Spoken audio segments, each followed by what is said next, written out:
Welcome back to yet another week of Behind the Lens. I'm film critic, creator, and host of Behind the Lens, Debbie Elias. And you can read my movie reviews and interviews, including the somewhat volatile review of Black Panther at behindthelensonline.net and in print and online in other publications in the U.S. and abroad 24/7. But every Monday, I am right here at 11 a.m. Pacific, 2 p.m. Eastern Time on Adrenaline Radio. To all of our regular listeners, welcome back. To our new listeners, welcome. Hope you enjoy what you hear. I hope you enjoy the format of our show because we are Behind the Lens, where we go behind the lens and below the line with the up-and-coming talented veterans who make the movie, TV, and even music, and a couple times a year, stage productions that we all know, love, and sometimes not so much like. But it's always interesting, especially when you have a film or a show and it has issues and it has problems. And you get a chance to talk to the director to find out their mindset, to find out what they were thinking, what their intent may have been. A perfect example is a few weeks ago, Anton Troy was on talking about his show, Rusty Revolver, a new web series. It's currently available digitally, and he and the cast and the producers are hitting all kinds of trade shows right now, comic trades, because they also released a graphic novel of Rusty Revolver. And it's very interesting because what they ended up with is not what they envisioned, because 2 days of film was totally worthless. And they had to make do, and then in the editing bay, they then put together what really is a knockout look for the film. So it's always interesting to find out these little behind-the-scenes tidbits of what went into the making of something. And today, two incredible guests. One who was supposed to be live today, Mark Pellington. You know him from Arlington Road, Mothman Prophecies, I Melt With You. Henry Poole is here. Last year's The Last Word that starred Shirley MacLaine. And his new film, Nostalgia, with Bruce Dern, Ellen Burstyn, Amber Tamblyn, Nick Offerman, Patton Oswalt, James LaGrosse, and John Ortiz. Amazing film we're going to talk about in a minute. But because Mark is also shooting a pilot in New York for a TV series. So he is actually on location in the city somewhere today. So because he really wanted to do the show, we pre-recorded his interview on Thursday. And it's a goodie. As always happens when Mark and I get together, it's very candid, it's very honest, and I think you're really going to enjoy it. He will, however, be here in the future, live and in person. So I look forward to that. But as many of you on social media know, he's been promising, I'll do the show anytime. I want to do the show. So to accommodate his shooting schedule, this is what we're doing today. But we do have coming up momentarily live a voice you know, an actor whose face you know, Jeffrey S.S. Johnson. Jeffrey is known to most as the voice of T-Mobile commercials. He is a wonderful voice actor. He is a staple in guest appearances in TV, movies, Terminator Genisys, Haunting of Cell Block 11, going back to the police procedurals like Criminal Minds, CSI, Bones. One of my favorite performances of Jeffrey's, we got to go all the way back to 2004 when he played Terry Melcher in the TV movie of Helter Skelter. I'm very excited because Jeffrey has made the crossover from going in front of the camera to going behind the lens with his feature film directorial debut, Captain Black. I got to say, I love this character so much. The character of Captain Black, a.k.a. meek and mild-mannered restaurant manager Mike. It's fresh. It has many endearing elements to it. So this is going to be a new experience talking to Jeffrey about stepping behind the camera and directing himself in front of the camera, which is always interesting with directors when they make that leap and are directing themselves. So I'm looking forward to talking to him. And Captain Black, they were just launching it. It was screening in Washington, D.C.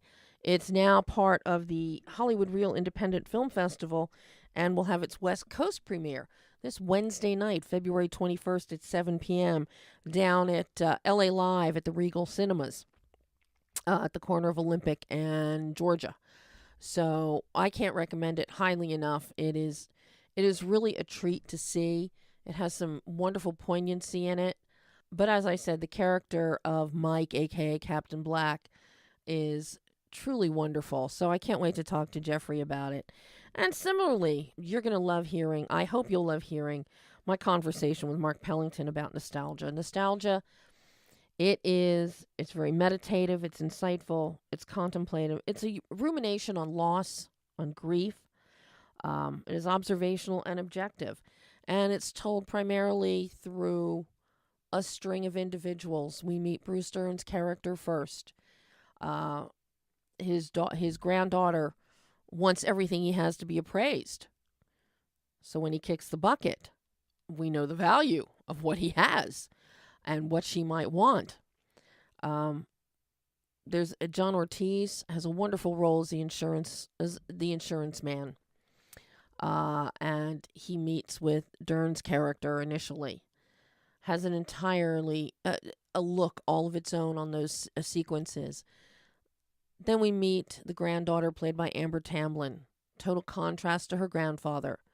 Then we segue into a woman whose house is burned to the ground, played by Ellen Burstyn.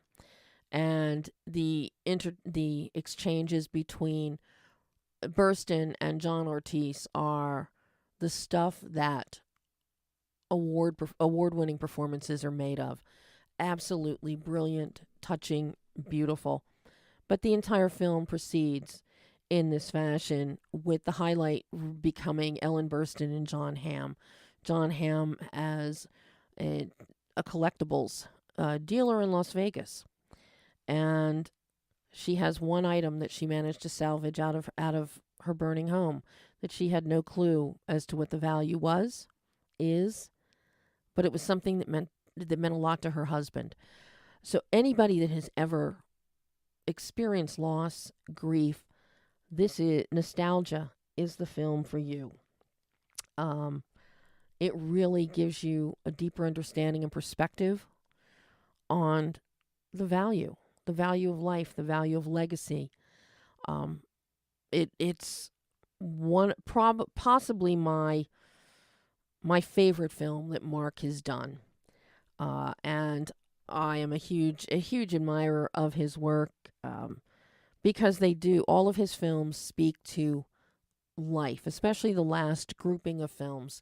Henry Poole is here, I Melt With You, The Last Word, and now Nostalgia. He explores mortality. He explores memories. He explores life. He asks the tough questions about defining a legacy. And it all really comes to fruition with this particular film, with Nostalgia. So I can't encourage you all enough. The film is playing in, I believe, 75 different cities, maybe only 1 or 2 theaters in each city. But it is a film that you will be so glad that you have seen. It's playing in Los Angeles, and I don't have the complete list of cities, but you can, of course, Google it. And check it out for yourself. But you're going to have to hear our in-depth interview. And as I said, it's very candid. And going through and editing and taking out some of the language that Mark and I used was a challenge, to say the least. But that'll be coming up at the half-hour mark. But in the meantime, I do believe I have the wonderful Jeffrey S.S. Johnson on the line. Wonderful. That's a nice word to lead with. I appreciate that. Oh, Jeffrey, you are wonderful. I have admired your work going all the way back to Helter Skelter when you played Terry Melcher. Oh, my God. Oh, that's so funny. Yeah, I was just thinking of that not too long ago. That was a fun experience. Working with Jeremy Davies was fantastic. And you are such a familiar face and familiar voice to so many, thanks to your T-Mobile commercials. But Oh, right, yeah. but all of the police procedurals that you did for a few years there, you were hitting them all. You hit CSI, you had Burnout, Criminal Minds, Bones. Um, then you Yeah. It's funny. I think like guys of a certain type, they shows, and they can be an awful lot of fun. Oh, and and I have enjoyed watching you in all of them. I mean, you even had a role in Terminator Genisys, which many people didn't like that film. I personally liked where that film went. Um, You know what? Between me, you, and the lamppost, I still haven't seen it. It was a voiceover thing that I did in that, and I still haven't gotten around to watching it yet.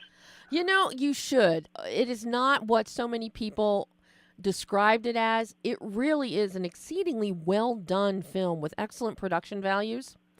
And I really like where the story goes. So if you ever get a chance Oh, cool. to listen to your own work, Yeah, I can't recommend it yeah, highly enough. I would like to.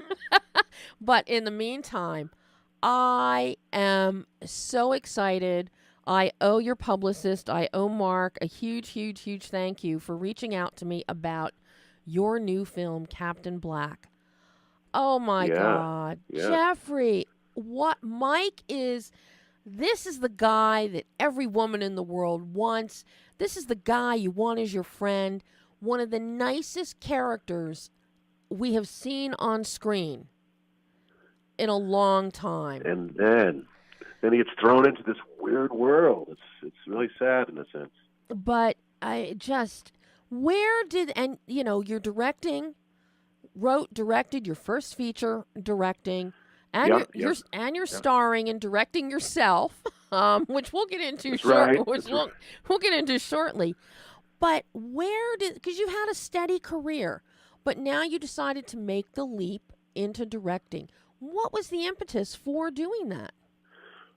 Well, I wrote the script, and I'm not a great writer by trade. I don't have much of a discipline, but I got these ideas, and I thought it'd be a good thing to make. And since I self-financed it, I'm like, no one's ever going to hire me to direct a feature, so I'll just hire myself.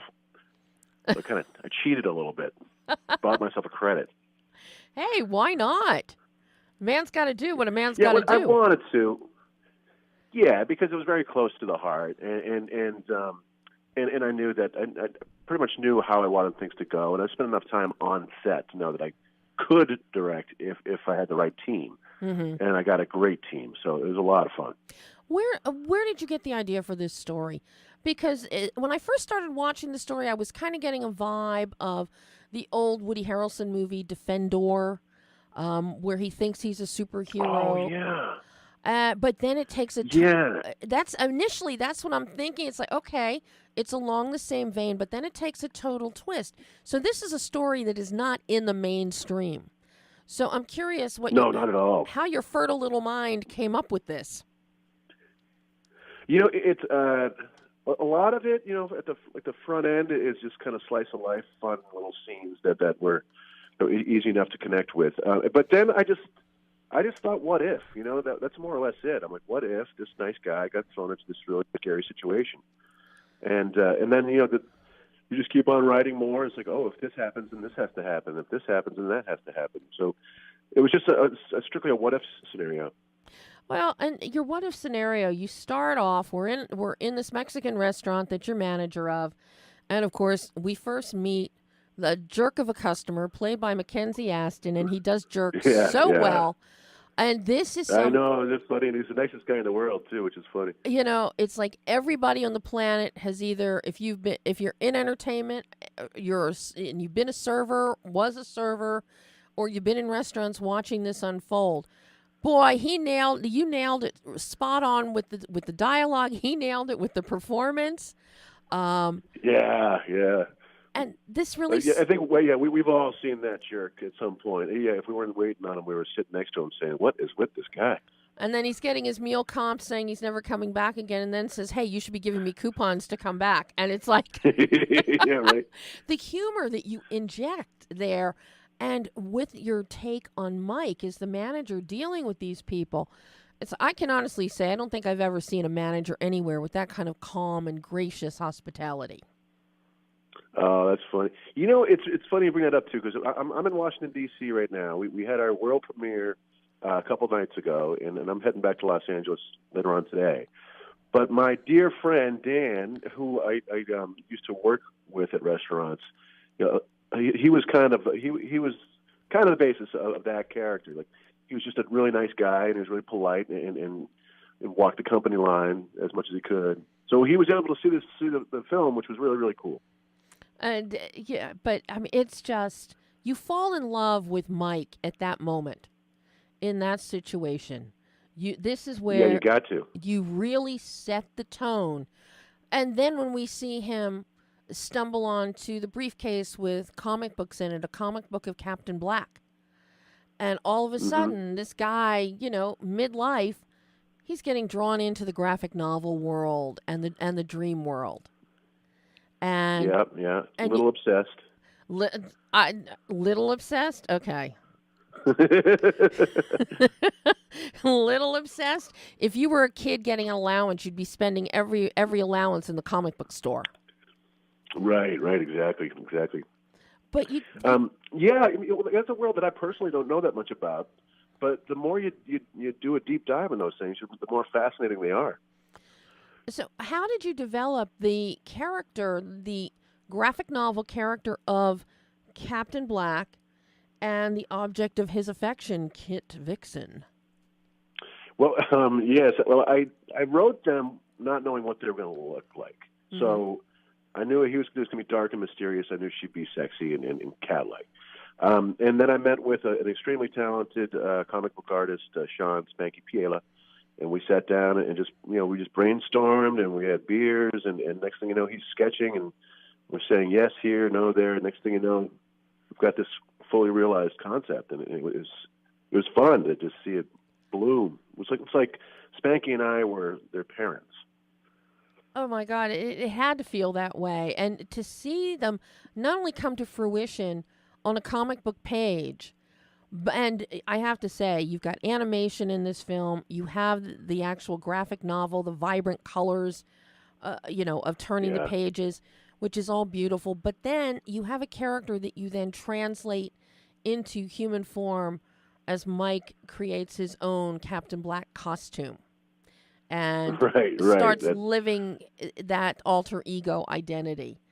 And yeah, which is fun too. He's not exactly a costume designer, so he does things with duct tapes and safety pins. Look, there's nothing in the world you can't do that you can't do with duct tape. That you can do anything with duct tape. That's right, duct tape and a hammer. That's all you need. And the costume is very cool. But then in Mike's fantasy, then we see the really puffed out, padded, muscle bound. Yeah. Costume with beautiful embroidery and satin fabric, and you really take this. My friend Lisa Fullerton is a costume designer, and she was kind enough, and in between gigs, and she had time to put one together for me. She did such a good job. It's such a cool outfit. It's beautiful. It really is beautifully done. And the striking thing is the silver embroidery of the bee on the front. Mm-hmm. That really struck me immediately with the first. Yeah, it's cool. I think Lisa had just finished working on Aquaman in wardrobes when she had time to do our little movie, which was really nice. And to see you take this from a character on the page to a character in real life to a dreamlike take on it, that's a real treat to get to see that process. I'm curious. When you were writing and you were planning this film out, did you see that development in those early stages? Well, I knew that I knew there'd be the characters because they were written. I wasn't exactly sure what they'd look like. I knew there'd be a fantasy sequence, and it's funny too because I wanted that to be silly, and people were like, what do you mean? You're going to be on a motorcycle and the wheels aren't moving? And I'm like, yeah, that's the whole point. It's a dream. So I just saw some silliness, some fun, almost like a Naked Gun type vibe for that sequence, and it came together real nice.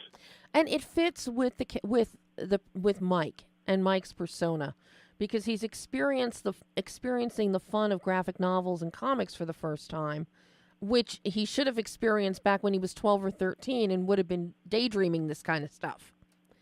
So I really love that you went there with the more middle-aged character. And his interest was a very adult interest in it as well, like as opposed to if he was reading when he was 8 years old. Mm-hmm. You know what? As you were, did you storyboard this out? Did you shot list this out? How did you go about, from a directorial standpoint, of bringing the printed page to life? Because you've got some beautiful cinematography happening here. Great effects. Oh my God, Steve Moses' cinematography is beautiful. Your use of color, isn't it? It is. Oh, I couldn't agree with you more. I mean, and then Tim Snell's editing. He comes out of a strong television background early on in his career. Yep. So he really knows. Yeah, he had a lot of TV, and Steve Moses had a lot of commercial stuff. And Steve was really eager to do some more features, and he was available. And what's nice about those guys, and about pretty much everyone, is that they were really just earnest and honest and excited, and it wasn't just a gig. We all cared about what we were doing. So I think that really comes through. I mean, you can see these guys really wanted to do a good job. Tim Snell was so invested as an editor. I mean, and you can tell with the way things are cut, I think so too. With the shots that are selected for the edits, with the time that's spent holding certain shots.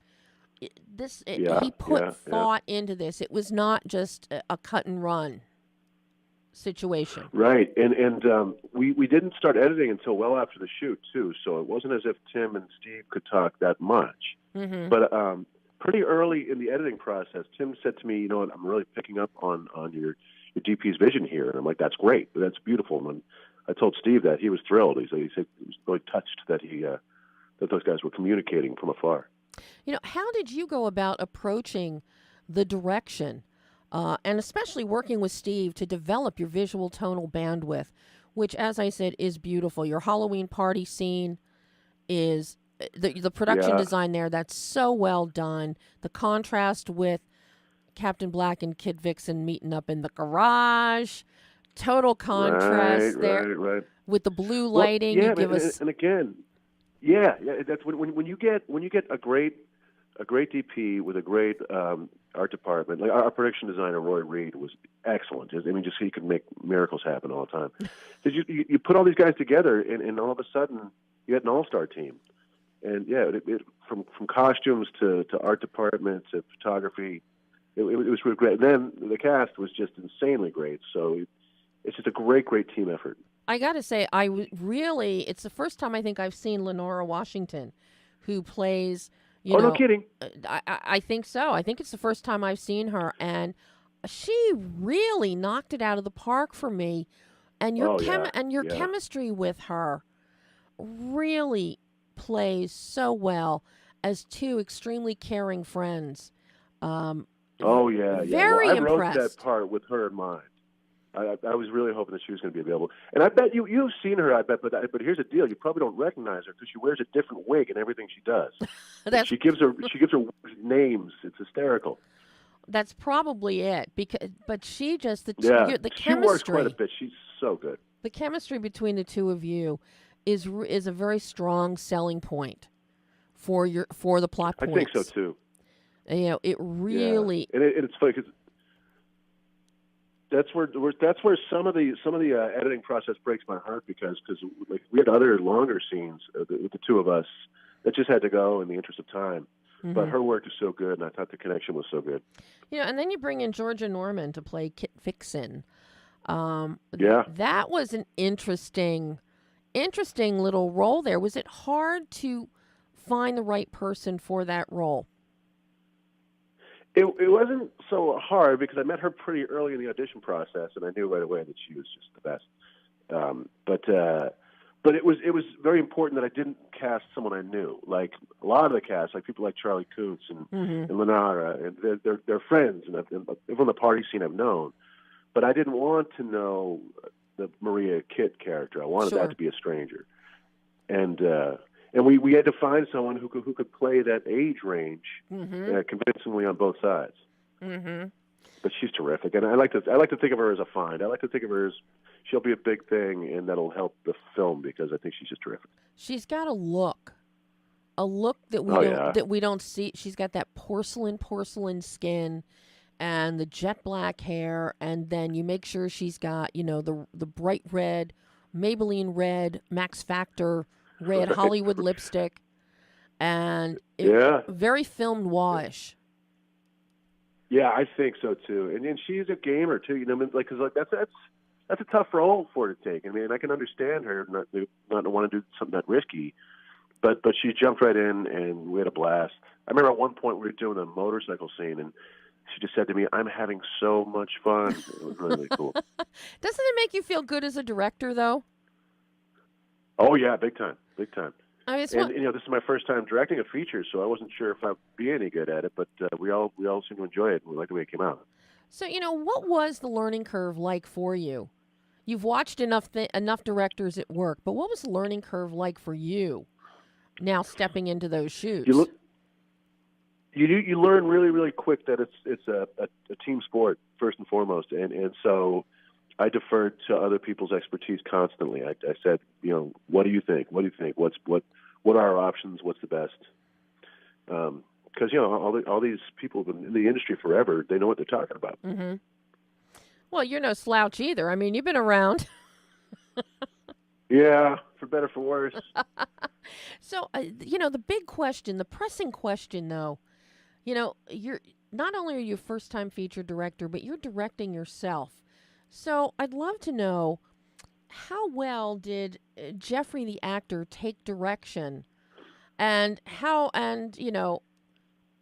what did Jeffrey the actor think of Jeffrey the director? Oh, well, we had a very clear understanding of one another, so that was helpful.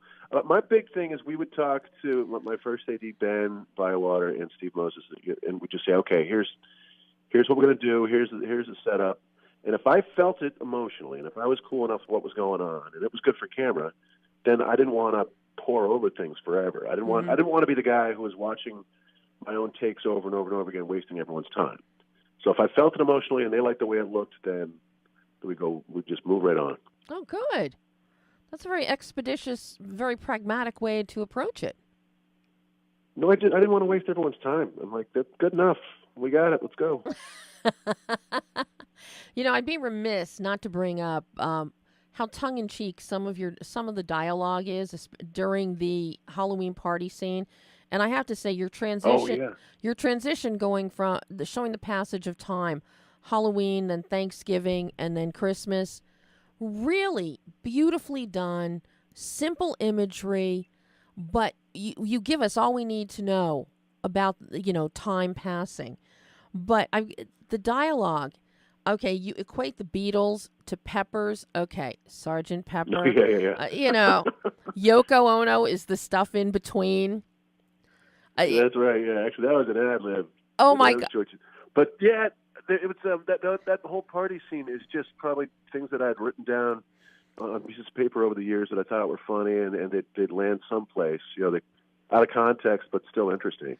Yeah, it was. But when you're listening to the dialogue and you pick up on those things, and it's so entertaining because it's still so much in the zeitgeist, and it has been for so long.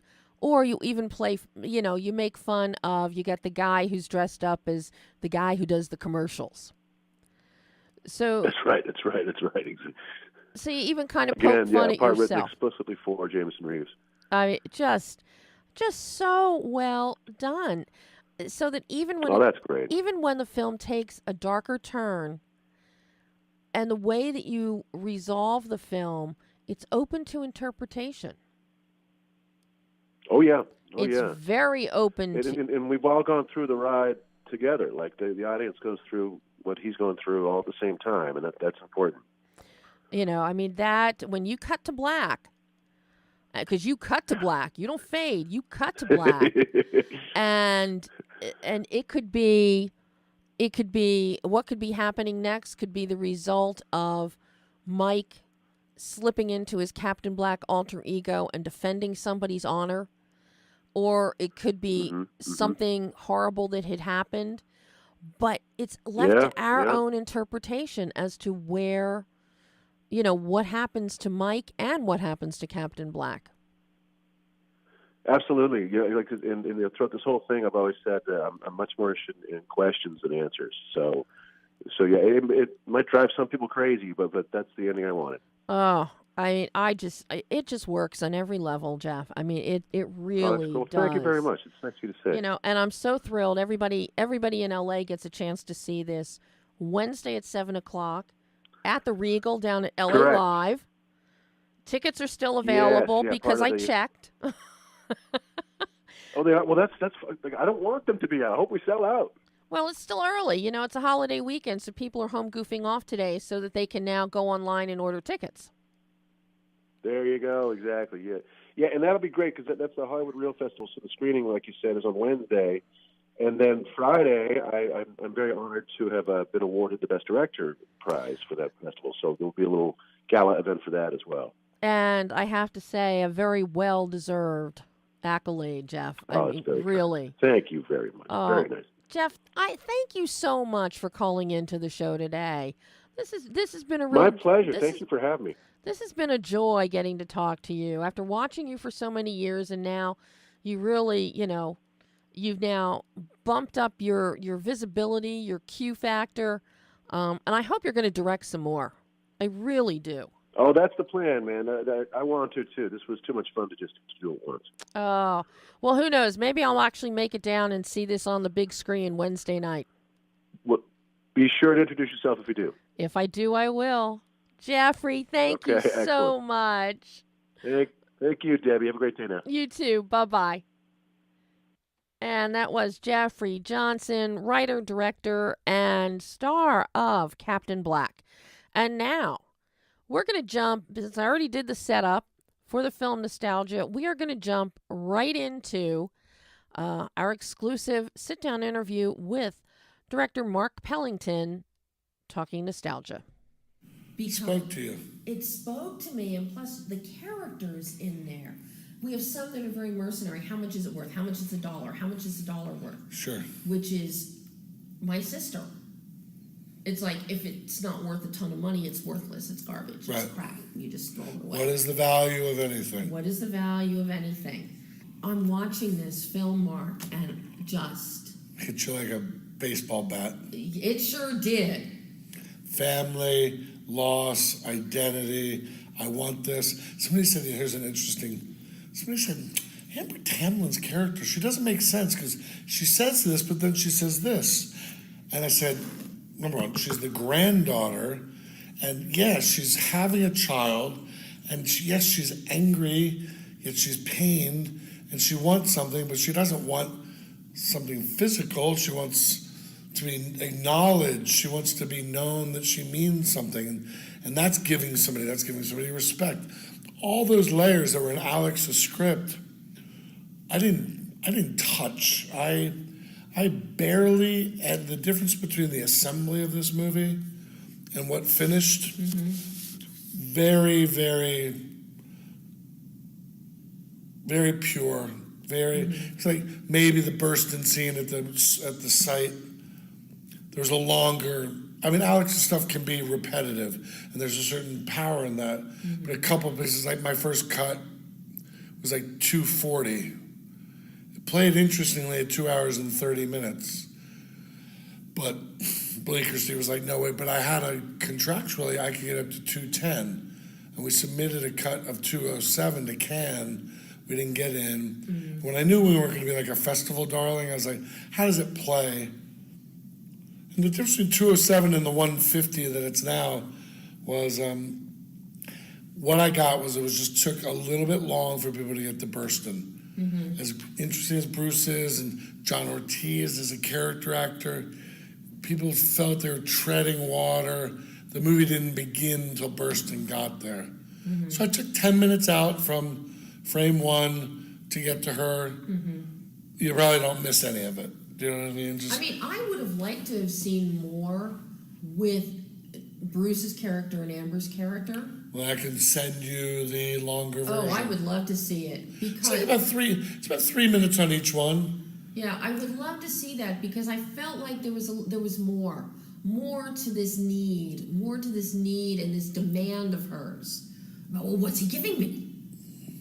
She went a long way. She just got crankier and bitchier. Yeah. And she definitely pushed the limits of, but just, she was kind of saying the same thing in several ways. There was a nice little side thing before she came in the room about, well, do you know many grandparents that live with they want to do a longer thing. Chris Marquette, her husband, had a little exchange of like 45 seconds. It was just, it was the only battle I got into with Bleecker. The only one.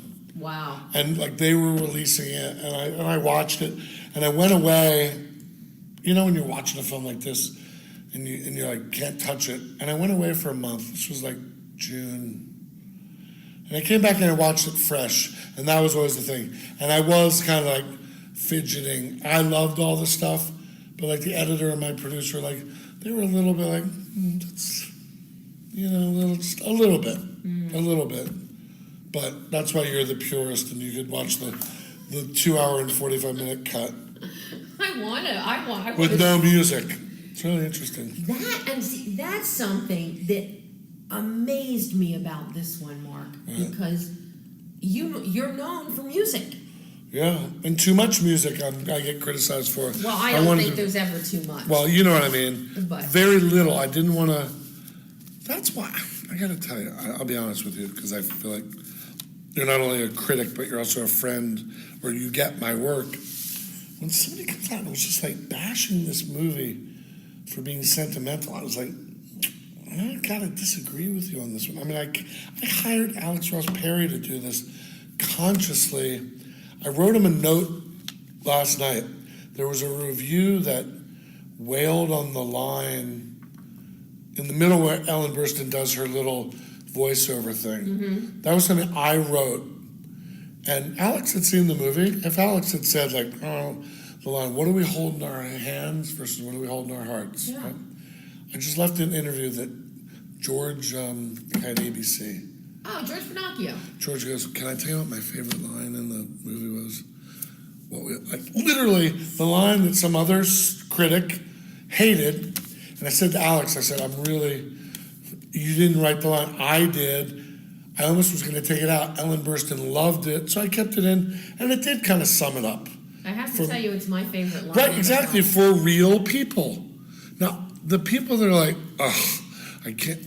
Now, I don't understand them. I don't understand somebody must be heartless, who's never lost anybody, who's so shut down emotionally to be that way about it. I'm just really, because I consciously was like, yeah, Henry Poole was sweet, and it was sentimental. It was very sentimental. Yes. And it was very sad, and I did prop up some places where dramatically it was a little, with some montage. Right. First one, in retrospect, yes. This one, I was like, no way. Less music, less score. Treacly. I come up with treacly. But the beauty of the less score, what you do here, that is something else that you haven't really done before. Everybody gets these great monologues. They're songs. They truly are. There's a great lyricism to this whole film, Mark. What you and Art, your editor, what you guys have done, there's a great lyricism to the ebb and flow of this, and it stems from the dialogue and the cadence and pattern of delivery that you're getting. Yeah, and Alex has a very specific rhythm. It's a little unrealistic. It's intellectual. It's philosophical. It unfolds from scene to scene, like songs. It's not plot driven. It's like there's no cause and effect. There's one event, her death. Do you know what I mean? Which there's no plot. It's like everything that Hollywood movies are not. Right? It's slow.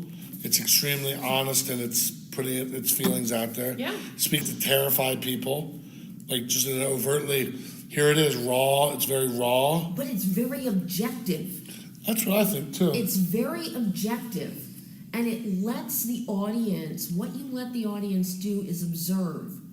This is a very, the characters observe, we observe, and it's done with objectivity so that we can formulate our own opinions on the value of what we leave and what we have. There you go. You know what movie influenced me the most was Amour. Oh. Now, I love Michael Haneke. Like, I don't care what,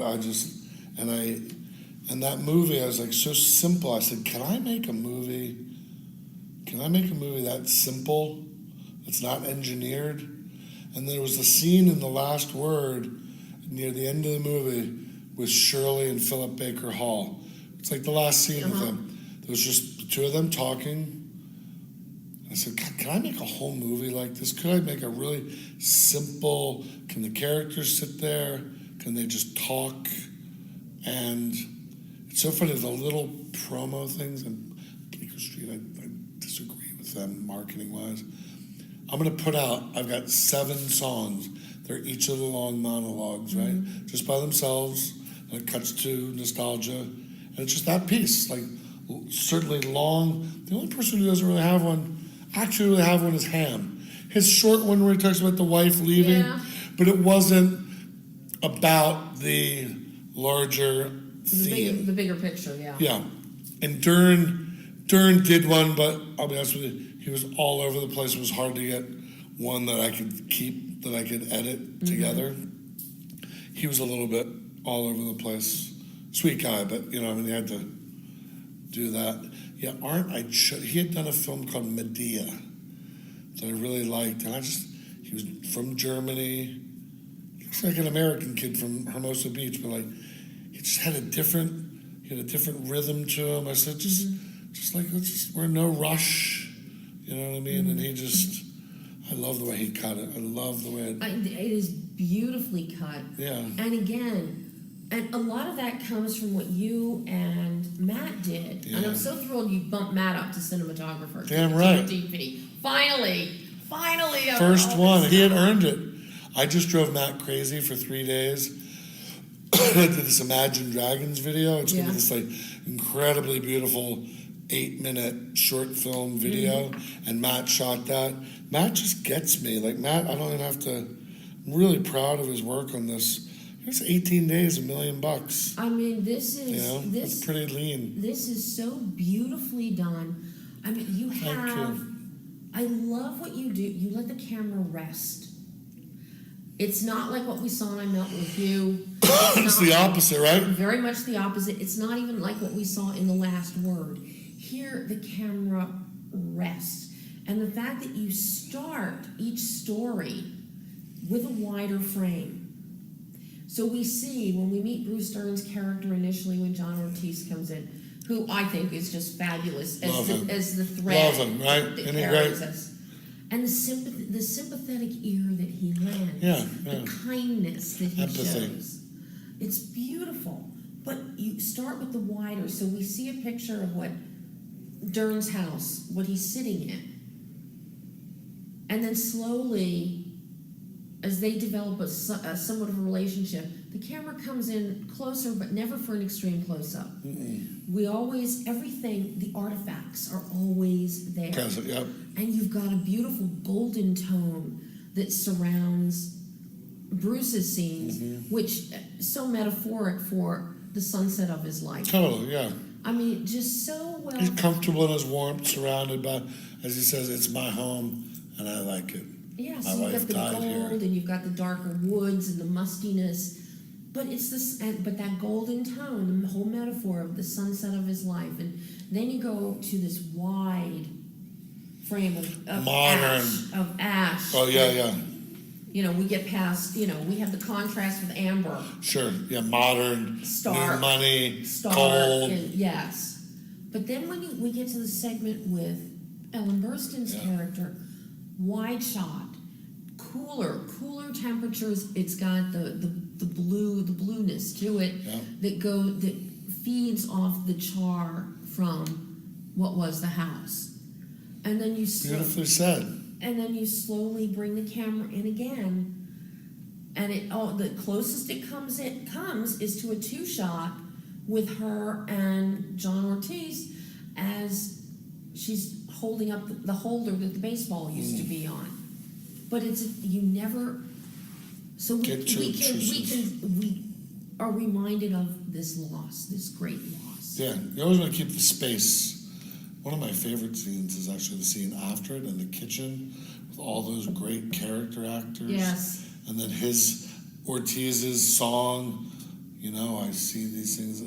I never enjoy this, having to hear these stories, but it never gets old. Yeah. It's just like, in a way, he's like a little bit of, I kept on thinking of the Bruno Ganz character in Wings of Desire. Oh, yes. Do you know what I mean? Like, he's not death, but he's just like, he's the observer. Mm-hmm. All he does is see loss every day. Yeah. So when he went out, originally scripted, it was like, I want him to just come out and take a picture. So John, come out. And he had the idea, he goes, what if I just open the door? Like, I revisit. We tried it, and I really loved it. It had a very, it was a little playful. Where he goes and just looks around and the lives lived. And that's why the movie could take those. It's getting into what I've done on a few longer form music video things where just starting to make movies that for me, they're like, let him, it's kind of a fantasy. It's a little bit, he takes the picture, he says lives lived. It's still in the reality, but let's take some leaps of fancy. And if there's voiceover in it, there's voiceover. And even in the in-between textures, instead of the blackouts, they're connected to what she says at the end with love. And really what they are for me, with grief and healing. That if you started with Henry Poole, right, and then went to I Melt With You, whoa, relapse, alcoholism relapse, come back out through that. Okay, let's deal with the last word and get through nostalgia. And the very end is a squinting at the keyhole, and through that keyhole of light and color and analog, and it sounds like a record player, but it's like a dream. The remainder, of trauma, of really sucking someone through 13 years of trauma or a womb to be reborn. Literally, that's what that stuff means. So she can say to go through and to get, and she said, and to get home. Like, love is home. Love is going through that journey, because the original term nostalgia was coined by, and you'd be the only person who would write this, the truth of that end image. The 15 or 1600s? 1600s, the Swiss soldiers, the doctors coined nostalgia, longing for home. The Greek phrase nostos, longing for home. The soldiers were PTSD. They would come home like they would need to go home. So they were diagnosed with nostalgia, which is really an illness. So the Portuguese saudade is related to it, and that it's something you suffer. It's a desire to be somewhere else other than here. I can't be here. This world is fucked up. I don't like it in the present. I want to be in the past. I just want to be anywhere but here. So these things make me feel, yet the irony is, all that Catherine Keener has, okay, that picture, sure, they have other stuff in the house, but that keychain, was the last thing she held.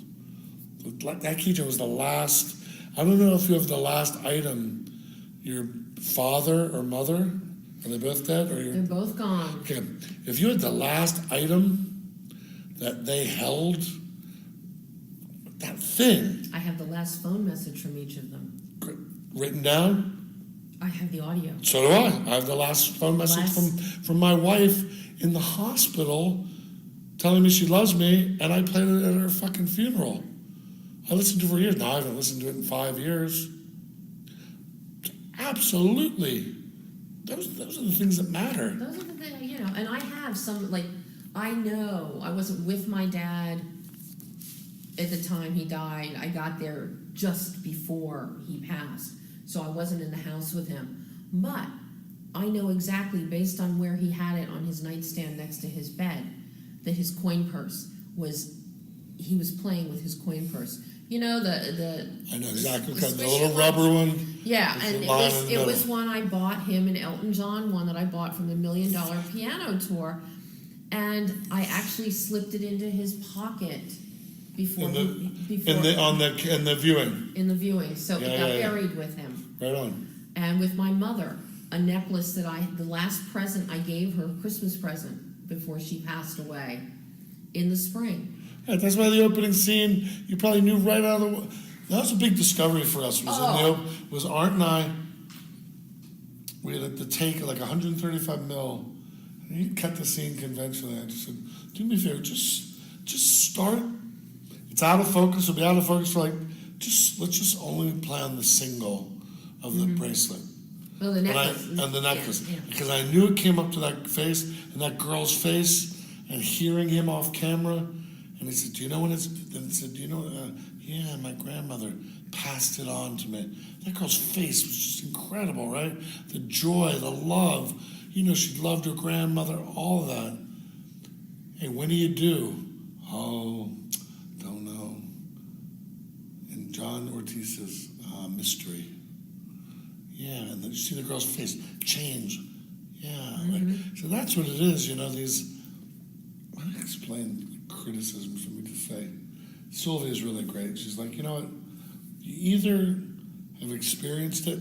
You and I can talk freely about it. Yeah. You either accept that stuff in your life, because it's all about your life. Everybody brings their own thing to it, right? That's it. Or not. So we throw stuff away. Because Alex and I was like, God, this would make you could make a TV series, nostalgia. Just like that would fall into it. Yeah.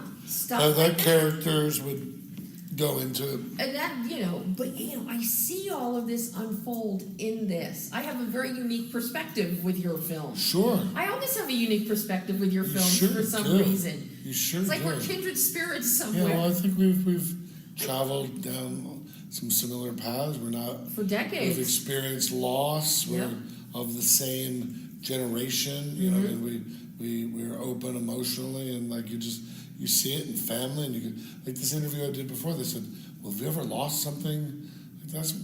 I lost a house on the Jersey Shore, burned down with a fire. My father's house in the Bahamas, destroyed by a hurricane. Absolutely. Yeah. Fires, ripped off by robbers, lost people. Yeah. Sure. You know, there's some people have skated by. Yeah. You know, I think that it's just a movie, but I'm really glad it's out there. I really hope that it's a little word of mouth, and some people find it. They're going to put it in a lot of theaters. I mean, in a few theaters in a lot of cities, as opposed to just that's the good thing about them. They're not going to be like, well, they're going to go 75 markets. It'll only be in 1 or 2 theaters, but let it be there. Chip away. That's just it. You know, I did a Q&A that Pete Hammond put on his extension class. Lights come up, 300 people there, 100 people stay for the Q&A. 90% of them over the age of 40. Yeah. That doesn't. They would sit there and had a great conversation about the things we're talking about, and doesn't mean a 25-year-old can get it, but I just think you have to have worn grief. Yeah, you have to. You have to have experienced it a little bit. It's like a club, or it's like an energy. It's in there. Yeah. Do you know what I mean? And it's in Matt. Matt shot the movie. His father had just died. It's in Matt. You know, it's in Matt. It's in Arndt. It's in the composer Laurent, whose sister had passed away. So everybody had their own. And he used to be a paramedic in France. He would go to these crash sites and just see. You don't take that stuff out. No. That's what the remainders are, the remainders of trauma. You're forever. That was almost the title of the movie. The remainders, yeah. I like that. I'm curious, you shot with anamorphics. Yep. Which is appropriate for this film. Sure. But you used a drone on this one? Used lots of drones, lots of 4K drones. this kid Gabe was able to go 50 feet above the pool, above the dumpster. I just love them. I haven't used a crane in 3 years. Wow. Drones are just like by far my favorite tool. We just used them on this Imagine Dragons video beautifully. And one of my favorite shots is at the end, right. The last shot in the movie is actually heading into the swing set. You know what I mean? And I just love them. Love drones. I mean, we did the movie for $1 million in 18 days. When I showed it to David Fincher, because Dave's an old friend, he knew my wife, and he wrote us a letter to try and get in Cannes. We didn't. And I said, Dave, why don't you make a movie for $1 million? He goes, I can't. I said, come on, you could. He goes, no, I couldn't. I wouldn't know how to make this. I wouldn't know how to do it. You've always done it ever since the beginning of videos. You've always been different than me and different than Romantic and Spike and stuff like that. Just, I don't know how you make stuff look so good for so cheap. We had a colorist who did Jill Bogdanovich is one of the top, Wes Anderson's colorist. We had a coloring deal that would have cost on the book $100,000 for $10K. Just favors people. I bring in commercials, but they're dying to work on this shit. People are dying to work on stuff with meaning. That's all I can offer. I can offer the art. Hey guys, and they'll do it because they do this shit. 3 months of stuff. Although she did Altered Carbon and she did Ghostbusters and she does Wes Anderson stuff, but she'll sit there and for 5 days do some crappy thing. She goes, oh my God, I'm dying to do these because things. This requires to balance, to get these fine-tuned edits, to get these Matt's beautiful shots, and of course, when you get into John Hamm in the film, and we have the darker, more shadows that kind of cloak him because of his divorce and blinders on to things. Yeah. So I see this metaphor.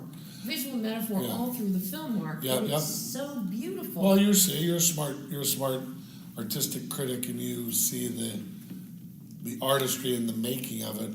I think some people see plot. When I read reviews that are just basically tell you the whole plot, the synopsis of the thing, I'm like, wow, that's not really I don't want to know that. Do people want to know exactly what the plot of is a movie? I don't want to. That would waste it for me. I'd rather know what's the story, how does it unfold, what is it about, what's it feel like?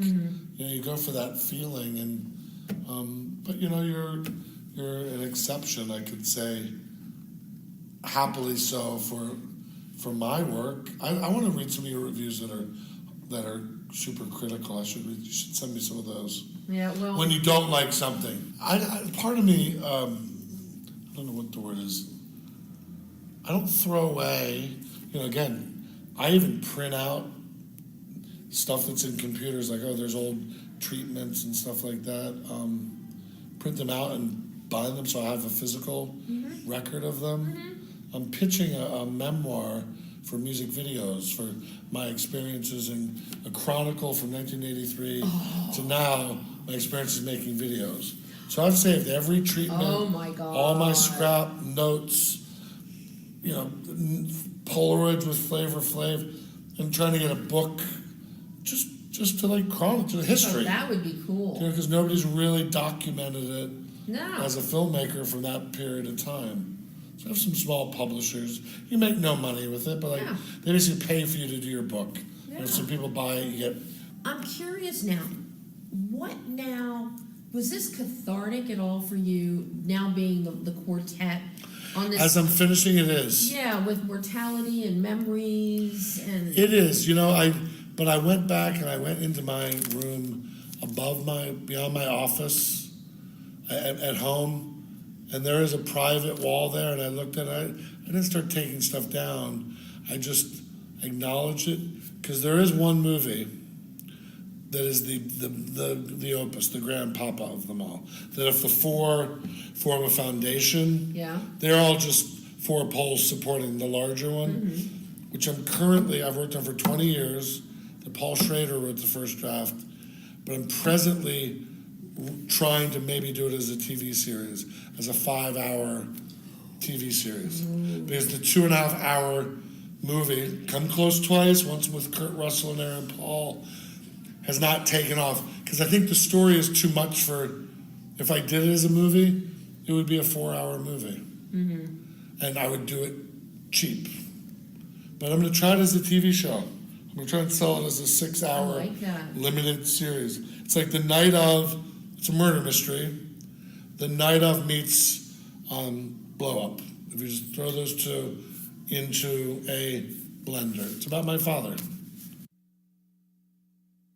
And that was Mark Pellington talking about nostalgia.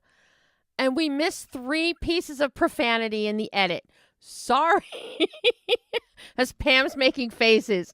And for those of you, it's in theaters right now. Please see the film. It is wonderful. Mark Pellington directs, Alex Ross Petty, screenwriter, cinematographer Matt Rowe, editor Arndt P. Moeller. It is a wonderful, wonderful, exquisite film. That's all the time we have today. So until next week, I'm Debbie Elias. This is Behind the Lens.